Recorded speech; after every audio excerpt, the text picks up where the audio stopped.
Sky এডুকেশনের ক্লাসে সবাইকে স্বাগত জানাই। আজকে আমরা শুরু করব ফিল্ড। তো রিং ফিল্ডের চ্যাপ্টার আমরা শুরু করেছিলাম। আমরা এর আগে 6টা ক্লাস করে এসেছি, আজকে আমাদের সপ্তম ক্লাস। তো আমরা ফিল্ড শুরু করব। তো শুরু করার আগে বলে রাখি, যদি তোমরা পুরোনো ভিডিও না দেখে থাকো তবে অবশ্যই ডেসক্রিপশনে দেওয়া লিঙ্ক থেকে বা প্লে লিস্ট থেকে তোমরা দেখে নিতে পারো পুরোনো ভিডিওগুলো।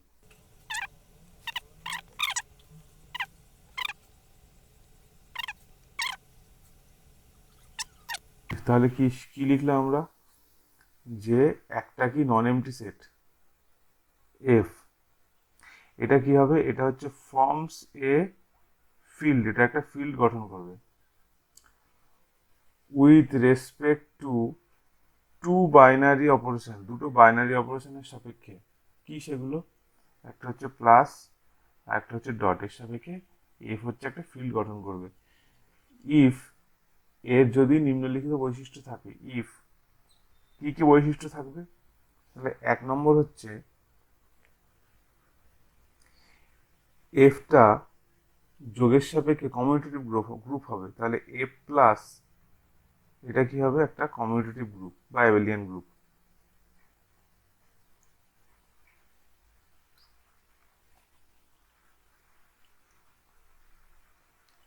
যোগের সাপেক্ষে কি হবে? Commutative group.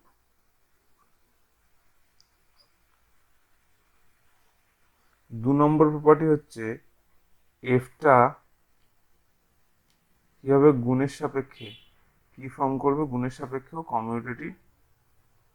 কমিউটেটিভ গ্রুপ হবে। আর 3 নম্বর প্রপার্টি হচ্ছে ডিস্ট্রিবিউটিভ ল হোল্ড করবে। কিরকম ডিস্ট্রিবিউটিভ ল? এ ডট আমরা আগেও শিখেছি, বি প্লাস সি সমান A dot B plus A dot C for all ABC belonging to R, sorry R না, এবিসি বিলঙ্গিং টু এফ। তাহলে আবার আমরা দেখে নিই কি কি শিখলাম। তাহলে আমাদের এফ ফিল্ডটা এটা যোগের সাপেক্ষে কি হবে? যোগের সাপেক্ষে এটা হবে কমিউটেটিভ গ্রুপ। 2 নম্বর আমাদের এফ ফিল্ডটা এটা গুণের সাপেক্ষে কি হবে? গুণের সাপেক্ষে এটা হবে কমিউটেটিভ গ্রুপ। আর 3 নম্বর এই ফিল্ডটা কি হবে? ডিস্ট্রিবিউটিভ প্রপার্টি হোল্ড করবে for all ABC belonging to F. তাহলে প্রথম প্রপার্টি হচ্ছে যোগের সাপেক্ষে কি হবে? কমিউটেটিভ গ্রুপ হবে। এফ এফটা গুণের সাপেক্ষে এফটা কি হবে? কমিউটেটিভ গ্রুপ হবে। আর ডিস্ট্রিবিউটিভ ল হোল্ড করবে। দেখো এখানে লেফট ডিস্ট্রিবিউটিভ ল দেখানো আছে, কিন্তু যেহেতু গুণের সাপেক্ষে কমিউটেটিভ গ্রুপ হচ্ছে তাহলে লেফট আর রাইট ডিস্ট্রিবিউটিভ ল দুটোই সেম, তাহলে যে কোনো একটা বললেই হবে। তো আমাদের এখানে লেফট ডিস্ট্রিবিউটিভ লটাই দেখাতে হবে, এটাই স্ট্যান্ডার্ড, সমস্ত বইতে এইভাবেই করা হয়। তাহলে আশা করি তোমরা ফিল্ড কাকে বলে বুঝতে পেরেছো। তাহলে আরেকবার সংক্ষেপে আলোচনা করে নিই। ফিল্ড কাকে বলে? A non empty set F forms a field, একটা নন এমটি সেট এফ এটা ফিল্ড গঠন করবে with respect to two binary operation plus and dot if. 1 number হচ্ছে এফ প্লাসটা কমিউটেটিভ গ্রুপ হবে, 2 নম্বর হচ্ছে এফ ডটটা কমিউটেটিভ গ্রুপ হবে, 3 নম্বর লেফট ডিস্ট্রিবিউটিভ ল hold করবে। তাহলে এই তিনটে প্রপার্টি থাকলে এফ প্লাস ডট এটা একটা ফিল্ড হবে। The field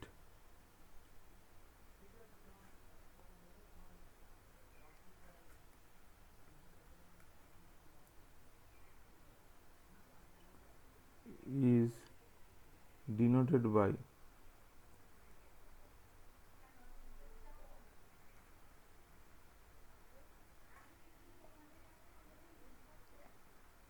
f plus dot অথবা শুধু এফ। হয়ে গেল আমাদের ফিল্ড। এবার দেখো, এই যে ফিল্ড, এই যে কমিউটেটিভ গ্রুপ হয়েছে এর মধ্যে কটা প্রপার্টি হবে? গ্রুপের 4টা, কমিউটেটিভের একটা, 5টা প্রপার্টি। এর মধ্যে কটা প্রপার্টি আছে? এখানেও 5টা প্রপার্টি। আর এখানে কটা প্রপার্টি আছে? এখানে হচ্ছে একটা প্রপার্টি। মোট তাহলে কটা প্রপার্টি হচ্ছে? টোটাল হচ্ছে এই তিনটে যোগ করলে 11টা প্রপার্টি। এবার আমরা এই 11টা প্রপার্টিকে লিখে ফিল্ডের ডেফিনেশনটা দেখাবো। একেবারে ইজি। সব থেকে ভালো তোমাদের এই তিনটে প্রপার্টি মনে রাখা, এবার তিনটে থেকে তোমরা 11টা প্রপার্টিতে চলে আসতে পারবে। তাহলে দেখো, যদি তোমাদের যখন আমরা 11টা প্রপার্টি দিয়ে ফিল্ডের ডেফিনেশন দেবো, তখন আমরা এই পর্যন্ত লিখবো প্লাস অ্যান্ড ডট ইফ বলে এই তিনটে প্রপার্টি না লিখে এই মিডিলে এইটুকু জায়গার মধ্যে 11টা প্রপার্টি লিখে দেবো। এইটুকু জায়গার মধ্যে আমরা 11টা প্রপার্টি লিখে দেবো। তাহলে শুরু করা যাক। তো 1 নম্বর প্রপার্টি আমরা লিখছি, যেহেতু এফ প্লাস কমিউটেটিভ গ্রুপ হবে, তাহলে 1 নম্বর প্রপার্টি কি লিখবো? 1 নম্বর ক্লোজড হবে। ক্লোজড মানে A plus B belonging to F for all A B belonging to F. এবার 2 নম্বর প্রপার্টি। 2 নম্বর হচ্ছে অ্যাসোসিয়েটিভ হবে। তাহলে কিভাবে লিখবো? A plus B plus C equal to A plus B plus C. Comma দিয়ে লিখে দাও for all A B C belonging to F. 3 number. 3 number হচ্ছে আইডেন্টিটি প্রপার্টি। তাহলে দেয়ার এক্সিস্ট অ্যান এলিমেন্ট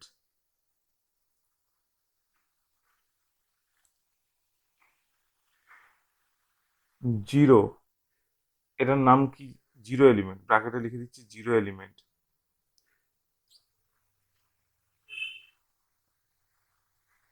এটা আমরা রিংয়েও শিখেছিলাম। তাহলে there exist an element zero in F such that a plus zero is equal to কি হবে? A হবে। For all a belonging to F. তাহলে এটা আরেকবার একটু ভালো করে দেখে নিই, যে there exist an element zero, একটা এলিমেন্ট পাওয়া যাবে জিরো, যার নাম হচ্ছে কিনা জিরো এলিমেন্ট, ইন এফ, এটা এফ এ পাওয়া যাবে, such that a plus zero সমান সমান a for all a belonging to F. তাহলে এখানে দেখো, আমরা এটা আগেও শিখেছি, রিংয়ে শিখেছি। তাহলে এখানে হচ্ছে জিরোটা হচ্ছে কি এলিমেন্ট? জিরো এলিমেন্ট বা আইডেন্টিটি এলিমেন্ট। এটা তুমি এফ ফিল্ডের যার সাথেই যোগ করো না কেন, সেই এলিমেন্টই পাওয়া যাবে। এবার 4 নম্বর প্রপার্টিতে চলে আসে। 4 নম্বর হচ্ছে ইনভার্স প্রপার্টি। তাহলে for any a belonging to F there exist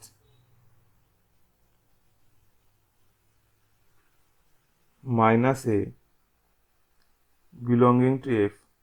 তাহলে কি লিখলাম? যে for any a belonging to F, F এ একটা এলিমেন্ট এ পাওয়া যাবে, যার জন্য মাইনাস এ পাওয়া যাবে, সেও এফ এ থাকবে।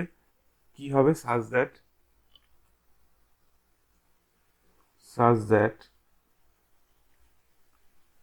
এ plus minus A equal to কি হবে? জিরো এলিমেন্ট হবে। তাহলে 5 নম্বর প্রপার্টিতে চলে আসি। 5 নম্বর কি হবে? চারটে প্রপার্টি গ্রুপের হয়ে গেছে, 5 নম্বর হলে কমিউটেটিভ গ্রুপ হয়ে যাবে। তাহলে 5 নম্বর কমিউটেটিভ করে দাও, যোগের সাপেক্ষে এ প্লাস বি সমান সমান এ বি প্লাস এ সমান সমান b plus a for all A B belonging to F. তাহলে প্রথম থেকে একবার ঝপাঝপ দেখে নেওয়া যাক। প্রথম হচ্ছে এটা ক্লোজার প্রপার্টি, 2 নম্বর এটা হচ্ছে অ্যাসোসিয়েটিভ প্রপার্টি, 3 নম্বর হচ্ছে আইডেন্টিটি প্রপার্টি, 4 নম্বর কি করেছি? ইনভার্স প্রপার্টি, আর 5 নম্বর কি করেছি? কমিউটেটিভ প্রপার্টি, সব যোগের সাপেক্ষে। তাহলে এই 5টা প্রপার্টি মিলিয়ে হচ্ছে কমিউটেটিভ গ্রুপ। তাহলে এই 5টা প্রপার্টি মিলিয়ে হচ্ছে কমিউটেটিভ গ্রুপ। এবার গুণের সাপেক্ষ আমরা কি শিখেছি? গুণের সাপেক্ষ কমিউটেটিভ গ্রুপ হবে। এই যে এফ ডট, এটা কি হবে? এটা কমিউটেটিভ গ্রুপ হবে গুণের সাপেক্ষে। তাহলে গুণের সাপেক্ষ আবার 5টা প্রপার্টি আমরা দেখিয়ে দিই। তাহলে 6 নম্বর প্রপার্টিতে চলে আসছি। গুণের সাথে তাহলে ক্লোজড হবে a dot b belonging to f for all a comma b belonging to f। 7 number property a dot b dot c সমান a dot b dot c for all a b c belonging to f। 8 number property, তাহলে একটু দেখে নিই, এটা হচ্ছে আমরা কি দেখেছি, হচ্ছে ক্লোজার প্রপার্টি বের করে দেখেছি, আর এটা কি দেখেছি, গুণের সাথে অ্যাসোসিয়েটিভ প্রপার্টি। এবার 8 নম্বরে চলে আসি, ক্লোজড হয়ে গেল অ্যাসোসিয়েটিভ হয়ে গেল, একটু লিখে সাইডে, এটা হচ্ছে ক্লোজড দেখিয়েছি, এটা হচ্ছে অ্যাসোসিয়েটিভ দেখিয়েছি, অ্যাসোসিয়েটিভ দেখেছি। এবার 8 নম্বরে চলে আসে আইডেন্টিটি। তাহলে there exist an element, there exist an element, একটা এলিমেন্ট পাওয়া যাবে, এটাকে কি বলা হবে, অ্যান এলিমেন্ট আই। এটা হচ্ছে গুণের সাপেক্ষে আইডেন্টিটি এলিমেন্ট, এটাকে আই দিয়ে বিন্যাস করছি, সাজ দ্যাট এ ডট আই সমান a for all a belonging to F. তাহলে এখানে আইটাকে কি বলা হবে, I is called identity element. তাহলে হেয়ার সবথেকে ভালো করে এখানে ব্র্যাকেটে লিখে দাও, অ্যান এলিমেন্ট আই, এটা হচ্ছে identity element with respect to dot গুণের সাপেক্ষে আইডেন্টিটি। তাহলে 7 নম্বর প্রপার্টি হয়ে গেল যে there exist an element I, একটা এলিমেন্ট আই পাওয়া যাবে, আইটা কি identity element with respect to dot গুণের সাপেক্ষে আইডেন্টিটি। সাজ দ্যাট কি হবে, আইডেন্টিটি যার সাথে গুণ করো না কেন সেই এলিমেন্টই পাওয়া যাবে, এটা আই সমান for all a belonging to F, সমস্ত এলিমেন্টের জন্য এটা হবে। এবার 9 নম্বরে চলে আসি, 9 নম্বর হচ্ছে ইনভার্স প্রপার্টি। তাহলে for any a belonging to F, F থেকে যে কোনো এলিমেন্ট তুমি নাও না কেন কি পাওয়া যাবে, there exist a inverse belonging to F such that a dot a inverse সমান কি হবে, আই হবে। এবার চলে আসি আমরা 10 নম্বর প্রপার্টি। 10 নম্বর প্রপার্টি বুঝতেই পারছো কি হবে, 10 নম্বর হচ্ছে কমিউটেটিভ গুণের সাপেক্ষে, তাহলে কি হবে, এ ডট বি সমান কি হবে, b dot a for all A B belonging to F. হয়ে গেছে আমাদের 5টা প্রপার্টি। এই 5টা মিলিয়ে কি হচ্ছে, কমিউটেটিভ গ্রুপ, গ্রুপ কে কমিউটেটিভ গ্রুপ হচ্ছে এফ ডট। তাহলে একবার দেখে নেওয়া যাক। প্রথম হয়েছিল ক্লোজড, এটা হচ্ছে ক্লোজার প্রপার্টি। 2 নম্বর অ্যাসোসিয়েটিভ প্রপার্টি, 2 নম্বর না সরি 7 নম্বর, 8 নম্বর হচ্ছে এটা আইডেন্টিটি প্রপার্টি আলোচনা করেছি। 9 নম্বর হচ্ছে ইনভার্স প্রপার্টি, এখানে এ ডট এ ইনভার্স সমান কি হচ্ছে আই। আর 10 নম্বর হচ্ছে কমিউটেটিভ প্রপার্টি। এই 5টা প্রপার্টি মিলিয়ে হয়ে গেল কমিউটেটিভ গ্রুপ, মানে আমাদের 2 নম্বর কন্ডিশনটাও হোল্ড করে গেল, বা 2 নম্বর কন্ডিশনটা আমরা দেখিয়ে দিলাম। এই যে প্রথমটা এফ প্লাস কমিউটেটিভ গ্রুপ, এর জন্য 5টা প্রপার্টি দেখিয়েছি, এফ ডট কমিউটেটিভ গ্রুপ এর জন্য 5টা লিখলাম। এবার এই প্রপার্টিটা লিখে দাও, distributive property, left distributive property, এটা লিখে দিলেই ফিল্ডের সমস্ত প্রপার্টি আমরা দেখিয়ে দিলাম। তাহলে 11 নম্বরে লিখে দিচ্ছি আমরা a dot B plus C সমান সমান এ বি বা a dot b a dot C for all A B C belonging to F. তাহলে 11টা প্রপার্টি হোল্ড, 11টা প্রপার্টি আমরা দেখিয়ে দিলাম। তাহলে এর শেষে এবার এটা লিখে দেবো, এই যে তোমরা এইভাবে বুঝে নাও। এই যে আমাদের এই 3টের জায়গায় এই 11টা প্রপার্টি লিখে দিলে হয়ে যাবে। আর শেষে লিখে দেবো যে the field is denoted by F plus dot or by F. তাহলে এইভাবে যখন আমরা ডেফিনেশনটাকে দেবো, তখন সমস্ত কিছু লিখে এই লেখাটা লিখে এই যে দাগটা দিয়েছি এইটুকুর বদলে এইটুকু বাদ দিয়ে এর জায়গায় এই প্রপার্টিটা এখানে লিখে দিতে হবে। তাহলে আশা করি তোমরা বুঝতে পেরেছো। এবার আমরা ফিল্ডের আরেকটা বিকল্প ডেফিনেশন শিখব। তাহলে কি বিকল্প ডেফিনেশন শিখব, দেখো, field a commutative skew field is a field. ফিল্ডের বিকল্প ডেফিনেশন হচ্ছে a commutative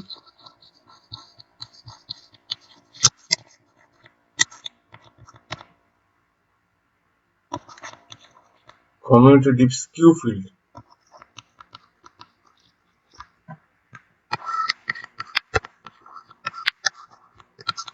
is a field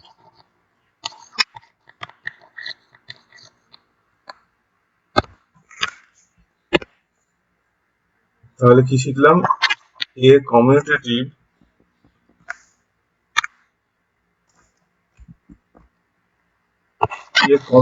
skew field is a field. দেখ, এটা বোঝার জন্য আগে স্কিউ ফিল্ডটা আমাদের বুঝতে হবে। স্কিউ ফিল্ডের ডেফিনেশনটা আশা করি তোমাদের সবার মনে আছে। স্কিউ ফিল্ড কাকে বলে? স্কিউ ফিল্ড হচ্ছে এ নন ট্রিভিয়াল রিং এস মানে রিং হবে, নন ট্রিভিয়াল রিং হবে উইথ ইউনিটি থাকবে is said to be a skew field if every non-zero element of S has a unit। তাহলে কি কি হচ্ছে প্রপার্টি? এক নম্বর হচ্ছে স্কিউ ফিল্ড মানে প্রথম কথা হচ্ছে রিং হবে, দ্বিতীয়ত হচ্ছে এখানে ইউনিটি থাকবে, is said to be a skew field if every non-zero element of S has a unit। এর সমস্ত নন-জিরো এলিমেন্টের কি থাকবে? ইউনিট থাকবে। তাহলে এক নম্বর হচ্ছে স্কিউ ফিল্ড হলে রিং হবে। দু নম্বর স্কিউ ফিল্ড হলে কি হবে? ইউনিটি।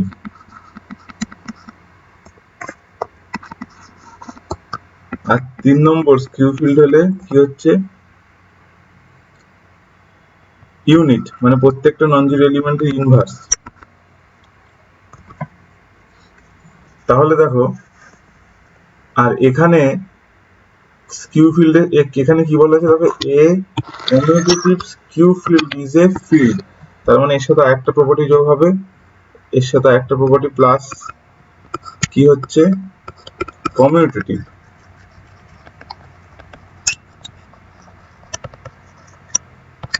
তাহলে এই সবকটা মিলিয়ে কি হচ্ছে? ফিল্ড। সবকটা মিলিয়ে কি হচ্ছে? ফিল্ড। দেখো, রিং হলে কটা প্রপার্টি? রিং এর হচ্ছে 8টা প্রপার্টি। এই যে রিং হলে দেখো পাশে আমরা দেখাচ্ছি, রিং হলে এই যে এই 8টা প্রপার্টি, এই প্রথম 5টা যোগের সাপেক্ষে কমিউটেটিভ গ্রুপ, তারপরে 6 নম্বর, 7 নম্বর আর 11। তাহলে কত হচ্ছে? 5, 6, 7, 8, এই 8টা প্রপার্টি। তাহলে রিং হলে আমাদের এই 5টা প্রপার্টি হবে, এই দুটো হবে আর এই একটা প্রপার্টি হবে, 8টা প্রপার্টি হলে রিং। এবার দেখো ইউনিটি হলে কি হবে? ইউনিটি হলে এই 8 নম্বর প্রপার্টি। ইউনিট হলে কি হবে? ইউনিট হলে এই প্রপার্টি ইনভার্স। তাহলে ইউনিটি হলে এটা, ইনভার্স হলে এটা। আর কমিউটেটিভ হলে কি হবে? এটা। তাহলে সবকটা মিলিয়ে দেখো ফিল্ড হয়ে যাচ্ছে। আবার বলছি, দেখো রিং হলে আমাদের কি হবে? রিং এর টোটাল 8টা প্রপার্টি। 8টা প্রপার্টি এই যে এই 8টা প্রপার্টি, 1 থেকে 5, 6, 7 আর এই 11, এই 8টা প্রপার্টি হলো রিং। তাহলে রিং এর সাথে এখানে স্কিউ ফিল্ডে কি যোগ হয়েছে? ইউনিটি। ইউনিটি হলে কোন প্রপার্টিটা? ইউনিটি হলে এই যে এই প্রপার্টিটা, 8 নম্বর প্রপার্টি, গুণের সাপেক্ষে ইনভার্স। তার সাথে কি যোগ হয়েছে? স্কিউ ফিল্ডে তার সাথে কি প্রপার্টি আছে? স্কিউ ফিল্ডের 3টে প্রপার্টি। তৃতীয় প্রপার্টি হচ্ছে ইউনিট। ইউনিট মানে প্রত্যেকটা নন জিরো এলিমেন্টের ইনভার্স, তার মানে এই প্রপার্টি 9 নম্বর প্রপার্টি।